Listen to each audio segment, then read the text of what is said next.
Okay, so one of the properties we ended up with last time was this notion of being able to multiply signals in the frequency domain, and we're almost doing a convolution in a time domain. But the thing that we ended up saying was, I'm doing a circular convolution. It's not quite what we normally think of for a time-invariant linear filter.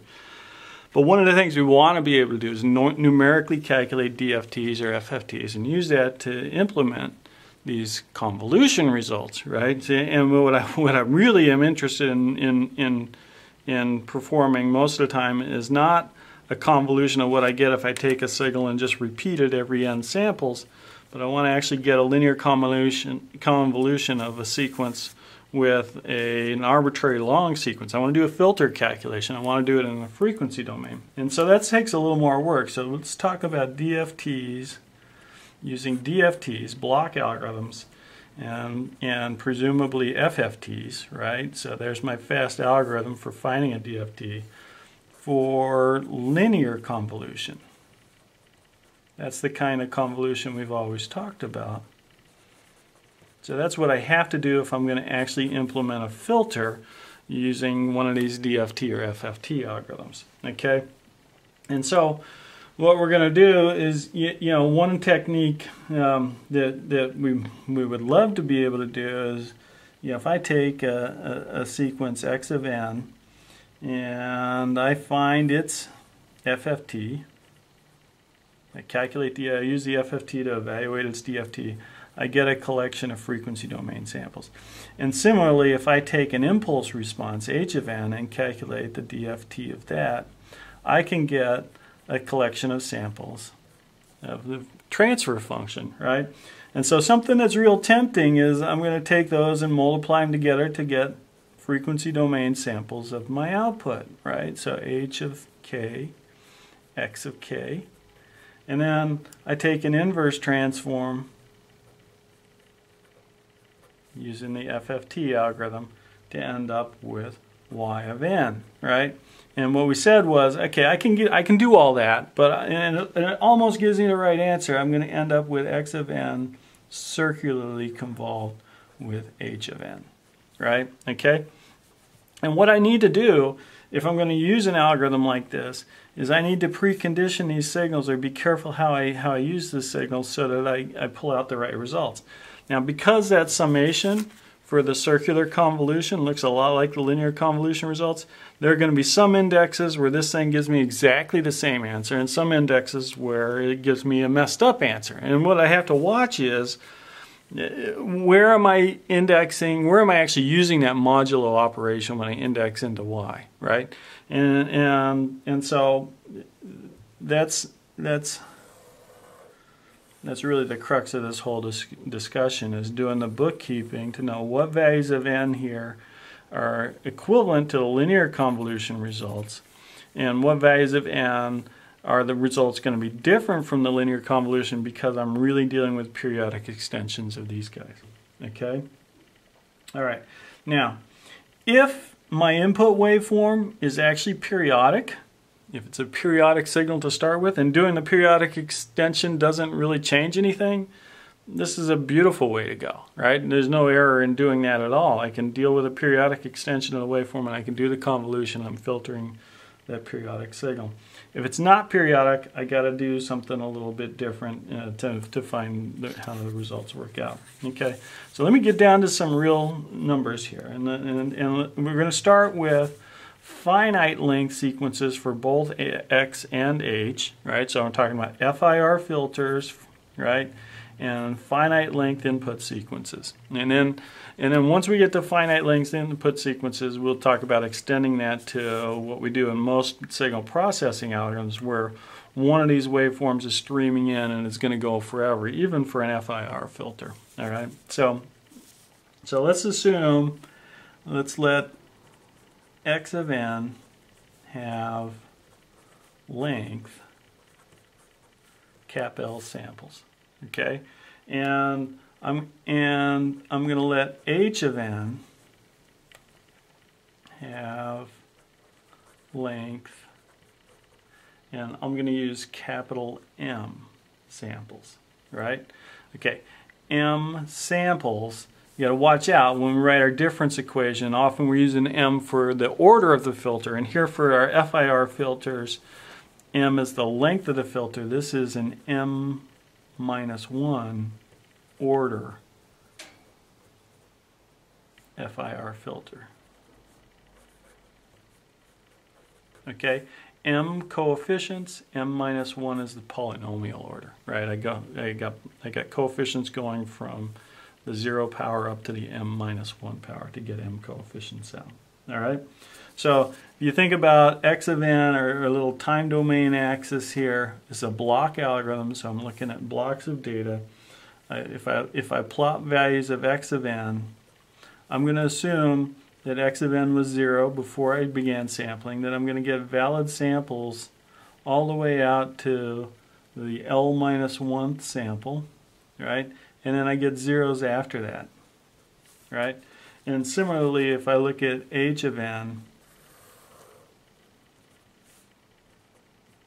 this is an FIR filter. I'm going to assume it's causal, that I'm going to have valid samples out to some value here, index m minus 1, time value m minus 1, and then 0 after that, right? Okay. If I take two signals that look like that and I convolve them, let me kind of extend my paper out here a little bit.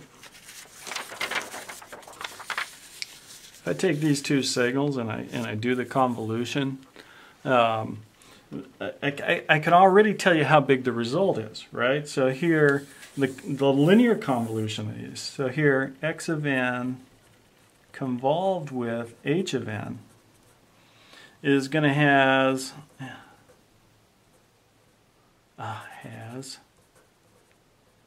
length. What is it going to be? It's going to be it's going to be L plus m minus 1, right? Okay, so there's a number of terms I would get if I were to linearly convolute values where the x is only non-zero over that length of time, L samples, and the h is only non-zero over that length, m samples, right? I end up with a result that's n minus m. So if I define y of n to be the linear convolution of those two, you know, and I make the same picture that we just drew a second ago, I'm going to end up with zeros before the origin. I had a causal filter, remember, right? I'm going to end up with non-zero values, and they're going to continue out until my last sample value, which is at L plus m minus 2, right? My indexes are going to go from 0 out to that value, and then we're 0 after that, okay? Okay, so this is what y of n, or where I expect the values of y of n to be. Okay, now to avoid what we call aliasing in a time domain, right? If I do a circular convolution of these results, what I'm going to really be convolving with is a periodic extension of these waveforms, right? And what I got to watch out for is when I do that convolution and I index outside of my block of n samples, I want to make sure that I'm using 0 and not some bogus value from the start of the sample. Okay, so to avoid that aliasing, in order to calculate this result error-free, right? And I'll call it aliasing. It's not real common to say that. Aliasing in the time domain, right? Because I've sampled in the frequency domain.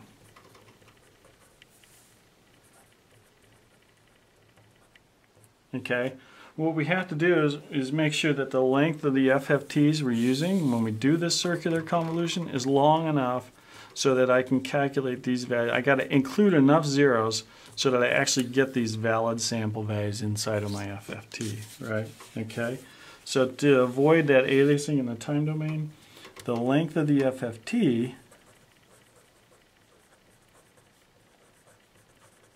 the DFT, must be at least long enough to hold my answer, right? And so that's L plus m minus 1. Okay? All right, and if I use an FFT that's that long, and I started off with values of x where I've added on extra zeros on the end of both of these in order to get the length of the FFT to be large enough to hold my end answer, then by the time I get out here and I start indexing outside of the array, what I'm going to grab on the other end when I take the values modulo whatever are going to be the zeros, right? So what I want is these samples I'm tacking on the end are exactly these zeros that I wanted back here, right? And so when I do that convolution and I take the indexes modulo n, by the time I'm indexing and grabbing these negative index sample values, I'm going to grab them off the end of the array, right? I'm going to assume this thing is periodic, and the zeros that I grab for these negative indexes are actually going to be the right values. So what I got to do is I make sure I use an FFT that's big enough to hold my final answer, right? And if I do that, then I'm going to get the right answer out. So here's kind of the procedure for doing it for a linear convolution, right? So my procedure is, number one, I'm going to select my sample size n, my block size, to be greater than or equal to L plus M minus 1. So if I know the size of the blocks I'm going to process, I can get away with that. So I'm going to calculate this number, and usually what I'll do is I'll pick a power of 2 here that's bigger than that number, and what that gives me is a good FFT algorithm. Okay, so that's useful. So pick a value of n that gives you an efficient algorithm for the FFT. That's the size of the DFT you're going to do. Second step here, and just like my picture up here shows, I'm going to take my original block of data, which was L samples for the x, and I add zeros in the end to complete the block of data that I'm going to use in my FFT. So we call that zero padding. X of n and h of n to get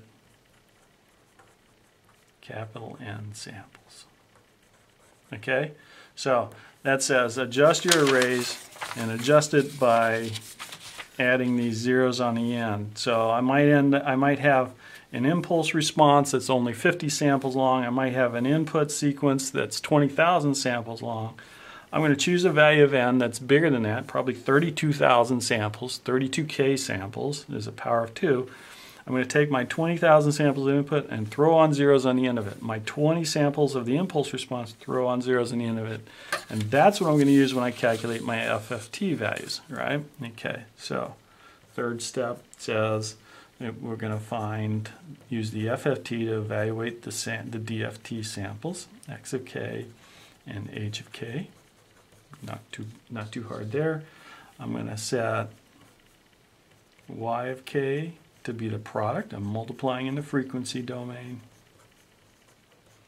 And then finally,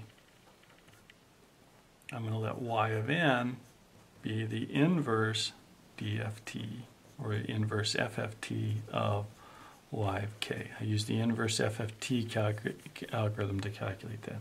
Okay, so the trick here, add zeros onto the sequence. That way the circular convolution ends up being a result that's the same as the linear convolution for n equal 0 out to L plus M minus 2, right? Okay, so I'm using the FFT or the DFT in order to actually do the convolution, but because I've added enough zeros and used an FFT that was long enough, I actually get my linear convolution result back. Again, I'm going to pause the video here again, and then we want to talk about what happens when I'm actually using a filter, right? So for most filters I implement, my impulse response might be finite for an FIR filter, but my input sequence might be going on forever, right?